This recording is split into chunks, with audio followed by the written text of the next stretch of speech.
Welcome to your 20-minute podcast with David Brower, where we do our best to give you useful information in 20 minutes or less. Now, here's your host, 5-time Voice Arts Awards nominee, David Brower. Thanks, Ellen. This is David Brower with your 20-minute podcast. Our special guest today from Cherokee, North Carolina is Dr. Dawn Karima. And Dawn is a Global Music Award winner, the winner of a Native American Music Award, an Indigenous Music Award nominee. She has her own award-winning radio show. She's written books like What to Do If You Don't Know What to Do, The Way We Make Sense. She's a finalist for the Native American First Book Award, and more importantly, she's a brand new mom. Hey, Doc, welcome to the show. Hi, thank you for your hospitality. I'm very grateful. Absolutely. I want to hear you. Do you have a boy or a girl? I have a boy. And his name is? Daniel. I love that. So I want to, when we got on the line, you were patting his back, and I'm just going, oh my God, I love the sound of that. It's just I do too. So therapeutic. Yes. Of all the world's problems, if everyone just cuddles babies. Right? Absolutely right. True story there. And Daniel was born when? On New Year's Day. Oh my gosh. Well, he won't forget. Yes. He won't. His wife 25 years from now won't forget that date, right? Right. He'll always have a day off work on his birthday. He'll always have a tremendous party, right? That is exactly right. The whole country will be New Year's Eve was always a big holiday. And you just make it up that it's all about him. That's the only way to do it. That's it. Tell him it's all for you, honey, because that's exactly right. So when people say, "What did you do for New Year's Eve?" Oh, that's fabulous. Well, it is. Answered prayer. Absolutely. Your Native American heritage is just amazing. What little I've been able to read about it and check out your radio show. Tell me, what tribe were you from? Where were you born? How did you get all blessed to do all these many things that you do? Oh, well, I am really celebrating right now because we have this wonderful addition to our family. This little warrior is here now. And before he was born, I was desiring to have a child. I wanted a boy, a son, and I was praying for a son. And so I started working on my book that just came out, and it was for him. It's dedicated to him. Nice. And it's called Mother of Nations. And it's my first book of poetry, and it really encompasses a lot of the culture and the traditions that surround my life, and I hope will surround his as well. And so Mother of Nations is available from Amazon, and it's available also from the publisher at Uttered Chaos Press. Wow. So we're very excited about that he'll always know how much his mother loved him because I wrote a book for him. As a prayer. Absolutely. Welcome to this world. Here's your first book. Yes, exactly. Right? Mommy loves you. Yeah. My granddaughter did that. She's such an avid reader, and when my great-grandson was born, she named him Atticus. Oh, I love it. Right? After the mockingbird. To Kill a Mockingbird. Yeah, To Kill a Mockingbird. Yeah. And so she has just swarmed him with books, and he's just like all over it. So I know your son will embrace everything about your life as well. It's too big of a blessing not to know that that's going to happen. It's just... Oh, yes. I got goosebumps. I am so thankful for that opportunity. I know it's truly a great gift. You bet. So now that you're a mom, are you traveling? Do you normally travel a lot, or is that being cut back now? What are you doing? Well, it's so wonderful because so many exciting things have been happening. Just one thing after another. It's so lovely. And this changes your whole perspective. I appreciate all those things and those blessings so much. I am nominated for the Academia Executive Award and Artist of the Year this year and all of that. But I know that my life will change, and I'm looking forward to the change because I've decided to focus on being my son's mother. Nice. And so I'm thankful that I'll still be able to do my radio show, which is a conversation with Dawn Karima, and that is syndicated on radio stations, and we're available on podcasts that you can download for free, and also on internet radio at talktainmentradio.com. or 24/7 listening, right? Nice, So that is a wonderful way also to bring my culture to an international audience. We interview and visit with some of the most influential Indigenous artists and activists and educators and spiritual leaders and just people that are doing tremendous things in their own tribal communities all over the world. How fascinating. Because Indigenous people are everywhere. Canada, New Zealand, Africa, Norway, Asia, as well as the United States, South America, Central America. So we try to spotlight Indigenous people doing great things everywhere we can find them. I watched a documentary a couple of weeks ago. I want to say it was on ACX channel, I believe. Anyway, it was the influence of the Native American culture on rock and roll music. Yes, Rumble, right? Yeah, that was it. And oh Mhm. my gosh, that was Oh, so it's tremendous. fascinating. Oh, So it is. fascinating. It's a tremendous thing. And Yeah. I am a two-time Global Music Award winner, and I've won a Native American Music Award, which is our version of the Grammys, Yep. right? And I was nominated this year for a Josie Music Award in the for country, which was a very interesting thing because I think people don't realize that there's a tremendous intersection of Native American music. You know, we are country, we are Yeah, bluegrass, we that's are right. R&B, we are the blues, right? Absolutely. We're all those things in addition to the flutes and the powwow drums and the four on the floor drum rhythm that people are used to associating with us. Right. But I grew up in the stomp dance tradition that's featured in Rumble. They actually talk about the Choctaw Yep, stomp they sure do. tradition. Yep. I grew up as a shell shaker, and our job was to wear the turtle shell rattles on our legs and set the rhythm so that the men Wow. could sing while we all danced. Oh my gosh. And I grew up with those sounds and that music. And so it's only natural then that it would work its way into my own music. And people always ask me about that because they say, well, we can't really pin down a genre. You know, I won a NAMI, a Native American Music Award for Best Gospel Inspirational. I was nominated for an Indigenous Music Award for Best Gospel, and I think that's right. I think the spiritual music that spirituality is something that does come from our culture and our traditions. But I've also won awards for dance music and for country music, and I think those also are extremely influenced by tribal beats and rhythms. Could not agree more. And I think the difficult part is, I guess the question is, why do people feel that they have to pigeonhole that into some kind of label when really it influences and has influenced for generations every kind of music there is, except for maybe heavy metal, but that's a stretch, you know? Well, there's only one kind of music, my granddaddy used to say, and that's good music. You got it. And I thought that's a really wonderful way to look at it. That is. really, when we stop the categories, which are all invented to sell things, right? Correct. Categories and division and all those things really aren't organic. People just know good music when they hear it. It doesn't matter what category or genre it is. Absolutely. You know, you just know. People always ask me what I listen to, and I can't even tell them because I listen to so many different things because there's so many great artists in every field. Yeah. And so I like to look at it as unity. I like My music, for example, The Stars of Heaven, which was nominated for an Indigenous Music Award, and it was another prayer for children to come into my life, and it was also the winner of a Global Music Award. But we've got everything on there. I mean, Wow. I'm singing, and I'm a coloratura soprano, and we've got people that play the Native American flute, my Uncle Jay and my cousin White Elk. We've got rappers on there like Nightshield and Pen Smoke and Indon and some of these great, Mr. Massive, some of these really amazing Native American hip-hop artists. Right. And we've got people singing traditional music, like powwow music or round dance music, and it's all mixed up with a beat by the DJs. Oh, my gosh. And so you can dance to it, but you can also sing along. And Right. one of the great things about my son is that he loves music even in the womb. When I would sing or when they would have praise and worship time at church, he would just move around. And now anytime music comes on, he dances. His little arms and legs wiggle, and he just dances. That's in What us. a That's gift. our spirit. So Yeah. let's not divide it up and chop it up. Let's just enjoy good music wherever it comes from and whoever makes it. Well said. Absolutely well said. Oh, my gosh. So before your beautiful young son was born, I know you were doing traveling and speaking and all kinds of different things. Did you travel and do concerts? Did you travel and share your music? How did that piece play out? I think that one of the great things that God has given me to do is that my mission in life is to love God and love others.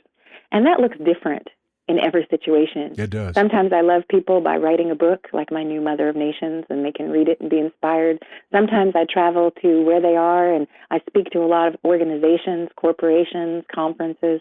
And that's my favorite thing that I get to do. I love speaking. People associate me with singing, and that's wonderful. But I love to do motivational speaking, inspirational speaking. I love to travel and speak to people because I believe sometimes all it takes is a word in due season to totally transform your life. I mean, one word from God, Right. that's all you need. Right. And you can, one son from God, then that's all you need, right? One every Daniel. miracle. That's right. I love that. So I think that, I travel and I speak. And then, of course, my radio show, A Conversation with Dawn Karima, if you Google it, it comes right up and you can listen. And so what I look at is this is all a way of showing the love of God to people. Yeah. Sometimes it's on the printed page because that's what they need. Sometimes it's in speaking engagements, and I've had the wonderful privilege to travel all over the world and be brought in by corporations and conferences and organizations. But then I've also had the chance to speak in little churches that had 9, 10, 11 people in it, and everybody there was hungry for what transformation was going to take place. And I've gotten to speak to groups and schools, and I get to do a lot of speaking. That's what I do most at this point in my life. Yeah. And I love it. And I just think all of these wonderful things that kept me on the road were a way for me to connect with people. But the great thing about it, even though I'm going to devote myself to my son, is that I'll still be able to connect with people through the written word, through the radio show, and then through the speaking engagements that I will do, specialized ones that I will go and do. I won't be on the road all the time anymore, and that's okay with me. But when I am on the road, I do hope I make a difference. And you will, because for a couple of reasons. One, and first and foremost, God's got your back, so that's a given. Yes. And secondly, your enthusiasm, your passion, the tone of your voice, the way you speak. I mean, in just our little conversation here, there's no question how captivating you must be to a live audience, seriously. And I think the other thing that strikes me is that when you walk into an auditorium or a huge conference room to do your presentation, my sense is that on the way, you walk by some total strangers and you touch them by walking by. Mm-hmm. Have you found that to be true? Absolutely. I think people are starved for the love of God in their lives. I agree. And sometimes just by smiling at them, just by saying hello, good morning, giving them a hug, I'm amazed at how many people that changes because they don't receive it. They don't. I think sometimes I'm so humbled that God lets me do what I do because I'm sure there are people out there that could do it even better. But I love what I do, and I'm happy I get to do it. But the main thing I see is that in every situation where God places me, there is somebody to whom I've been assigned. Yeah, absolutely. I've got something to say that they needed to hear, or I'm encouraging them. I'm now at a point in my life where I see people who tell me that they've started writing short stories because they read mine, or they started singing, or they want to do things that I do. I went to an awards event, and I was actually walking the red carpet, and the photographers were taking pictures, and I was posing in my glamorous dress, and there was some kind of commotion off to the side, and I looked, and I couldn't figure out what it was, but security was coming, and this little woman started calling my name, Dr. Dawn, Dr. Dawn. And I looked over to the side, and she shoved this little girl in front of her. Security was coming, and I said, that's all right, that's okay. Yeah. And she said, this is my daughter. She said, she was you for Halloween. Oh, my gosh. And they had a picture on their phone of this little girl with her. I always wear red dresses. That's my signature when I perform. And she had her red dress on, and she had her microphone. Oh, my gosh. Being me for Halloween. And I remember when I wanted to be Oprah. Right. So I was like, oh, my goodness. I can't wait to see what you do with your life, because you'll have so much more technology even and all these things. Yeah. You'll take it so much farther. And I posed for my pictures, and I went in the building, and I cried. Because I realized, wow, someone is always watching your life. And always. It's a privilege. It's a privilege if you have a voice with anybody, not just on stage, not just on the radio, not just, where people maybe you're more visible, but if you have a voice in your children's lives, if you have a voice in your classroom because you're a teacher, if you have a voice at your Sunday school class, if you have a voice at your workplace, if there's people who ever value your opinion and treasure what you have to say, my goodness, that's an honor, because it's a great compliment to be trusted. It truly is. It truly is. And it's not only humbling for you, it's such an emotional ride for those that you are with, because oftentimes I would think it comes to them as an epiphany or as a shock or as a surprise as to how you touch them. And obviously God is speaking through you, but how they receive that has got to be so many different ways, so many different emotions that you get to see, feel, and touch. It's a privilege to see what happens in people's lives, but it's also a privilege to see what happens in my life. Right. Because God is not a halfway God. He never does anything halfway. Right. So if you ever experience the love of God, then you pass it on to other people. That's right. And then other people pass it back to you. And it's a never-ending, wonderful exchange of love and light all the time. And so I think about the people who sow into my life. You know, I do a lot of amazing things, and I'm very grateful to do them. But I don't do them by myself. Right. I have a lot of help. I've had the best mentors and volunteers and people who've given up their time and their energy and their resources so that I can do what I do. I'm the face of it, but I have a lot of help, and I'm so grateful for those people who love me and believe in me and care about me. They don't have to do that, but they do. And so when I do anything, I think about, you know, bringing glory to God, but I also think about honoring the sacrifice of the people who've given of themselves so that I can be who I am and do what I do. And that's the payoff for them. Right? The payoff for them is to be able to love, trust, support, and endorse what you do, because you are sharing the Word of God with so many people that they will never meet, but yet they are able to touch those people through you. And that's, oh my gosh, that's just humbling on so many levels. It is, and the best part is we can all do it. Yeah. You know, I think there's a kind of a syndrome that I have it. Sometimes I look and I say, you know, somebody ought to do something about that. And 9 out of 10 times, I'm that somebody. I mean, the minute it comes out of my mouth, I'm like, oh boy. What have I done now? Yeah. Yeah, here's my next project. Yeah. But all of us can do that. You don't need to see it as only certain people or only select people or only people with titles or education or platforms. All of us can do it. We all can love people. You know, I think we all can, right where we are, and do exactly what we can do with what we have to do with. And just love somebody one person at a time, you know? That's it. That's right. And sometimes it's just the fact that we want to do it. Yeah. I think when our hearts get in alignment, you know, the will of God, people come to me all the time and say, help me find the will of God for my life, or what's God's will for me? Sure. And, you know, I'm not so sure it's always sort of an itinerary. I think sometimes the will of God is a heart attitude. No question. Could not agree with you more. Yeah. When my wife, me. When my wife and I met, we were about as polar opposite as you could be, right? I mean, she hikes in the mountains. She swims 3,500 yards in the morning because she wants to.